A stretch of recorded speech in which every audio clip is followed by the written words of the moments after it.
Hello friends, கீரைனாலே பொதுவாக உடம்புக்கு ரொம்ப நல்லதுன்னு தெரியும். ஸோ அதுலேயும் நம்ம பருப்பு போட்டு செய்யும்போது ப்ரோட்டீன் ரிச்சாகவும் இருக்கும். அதுவும் டேஸ்ட் ரொம்ப சூப்பராக இருக்கும். அதை எப்படி செய்யலாம், அதுவும் என் ஸ்டைலில் எப்படி செய்யலாம்னு பார்த்தலாமா? இப்போ 1 கப் அளவுக்கு நம்ம துவரம் பருப்பு எடுத்துருக்கோம். இதில் சேர்த்து பருப்பு ஒரு தடவை கழுவி எடுத்துக்கலாம்.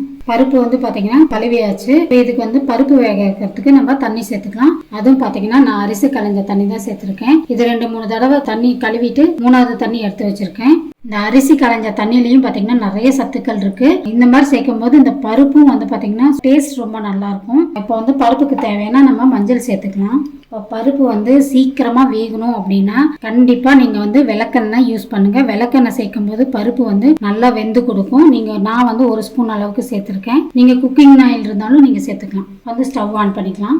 பருப்பு நல்லா வெந்து வரணும். பாருங்க ஃப்ரெண்ட்ஸ், பருப்பு நல்லா அப்படியே பாருங்க குழஞ்சி வெந்து வந்துருச்சு. பருப்பு வந்து கடையில தான் நான் வேக வைப்பேன். அது எனக்கு ஒரு பழக்கம் ஆயிடுச்சு. நிறைய பேர் குக்கர்ல வைப்பீங்க. ஸோ உங்களுக்கு குக்கர்ல தான் வச்சு பழக்கம்னா நீங்க அப்படி கூட நீங்க தாராளமா செஞ்சுக்கலாம். ஸோ இந்த பருப்பு வந்து வேற ஒரு பாத்திரத்துல மாத்திக்கிறேன். நான் அதே கடாயை வச்சு கொஞ்சமா எண்ணெய் சேர்த்துக்கலாம். இப்போ எண்ணெய் காஞ்சிருச்சு. 1 ஸ்பூன் அளவுக்கு நம்ம சீரகத்தை சேர்த்துக்கலாம். நம்ம வந்து இது கடுகு சேர்க்க போறதுல சீரகம் மட்டும்தான் சேர்த்துக்க போறோம். இப்போ காரத்துக்கு பார்த்தீங்கன்னா நம்ம வரமிளகாய், கருவேப்பிலை, நம்ம வந்து வரமிளகாய் மட்டும்தான் நம்ம சேர்க்க போறோம் காரத்துக்கு. சின்ன வெங்காயம் பார்த்தீங்கன்னா ஒரு கைப்பிடி அளவுக்கு சேர்த்துக்கலாம். அப்போ தான் நம்ம எடுத்து வச்ச இந்த வரமிளகாயும் கருவேப்பிலை. இப்போ இந்த வெங்காயத்துக்கு கூடயே பார்த்தீங்கன்னா நான் வந்து ஒரு 6 தக்காளி கட் பண்ணி வச்சுருக்கேன். அப்படியே சேர்த்துக்கலாம். தக்காளி வெங்காயம் வதங்கிறதுக்கு கொஞ்சமாக நம்ம 1 ஸ்பூன் அளவுக்கு உப்பு சேர்த்துக்கணும். பாருங்கள், தக்காளியெல்லாம் நல்லா மசிஞ்சு அப்படியே தக அப்படியே எப்படி மின்னுது பாருங்கள்.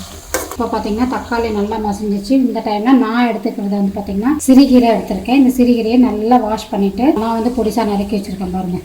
இந்த மாதிரி நறுக்கி நம்ம சேர்க்கும் போது நம்ம கடைய தேவையில்லை. அப்படியே நம்ம வந்து பருப்பு சேர்த்துக்கலாம். இது வெந்த வாட்டி பருப்பு சேர்த்துக்கணும். கீரையெல்லாம் நல்லா வந்து பார்த்திங்கன்னா அந்த வெங்காயம் தக்காளியோட நல்லா ஒரு தடவை வதக்கியாச்சு. அந்த டைமில் நான் பருப்பு தண்ணி பார்த்திங்கன்னா பருப்பு வேக வச்ச அந்த தண்ணியே எடுத்து வச்சுருக்கேன். இதில் தான் நம்ம வேக வைக்க போகிறோம். தண்ணி எதுவும் சேர்க்காம இந்த பருப்பு தண்ணியில் வேக வச்சு பாருங்கள், அவ்வளோ சூப்பராக இருக்கும். கீரை வந்து பார்த்திங்கன்னா ரொம்ப குழைய வேக வச்சிடாதீங்க. கரெக்டான பக்குவத்தில் வேக வைக்கும்போது அதோட டேஸ்ட் ரொம்ப நல்லாயிருக்கும். பார்த்தீங்கன்னா வேகட்டும். ஒரு 5 நிமிஷத்தில் இது வெந்துடும். கீரை வந்து இந்த அளவுக்கு வெந்தால் போதும். பாருங்கள், உங்களுக்கே தெரியும். நல்லா பாருங்கள், பச்சை பசேர்னு இருக்குது.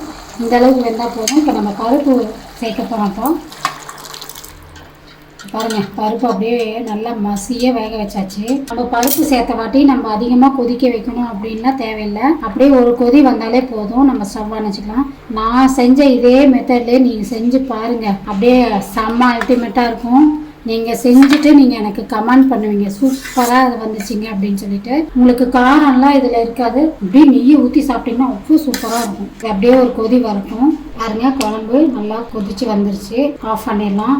நான் ஒரு பாத்திரத்துக்கு மாற்றிடுறேன். நான் செஞ்ச இதே மெத்தட்லேயே நீங்கள் செஞ்சு பார்த்துட்டு எனக்கு கமெண்ட் பண்ணுங்கள், மற்றவங்களுக்கும் ஷேர் பண்ணுங்கள். நம்ம வீடியோ லைக் பண்ணிக்கோங்க.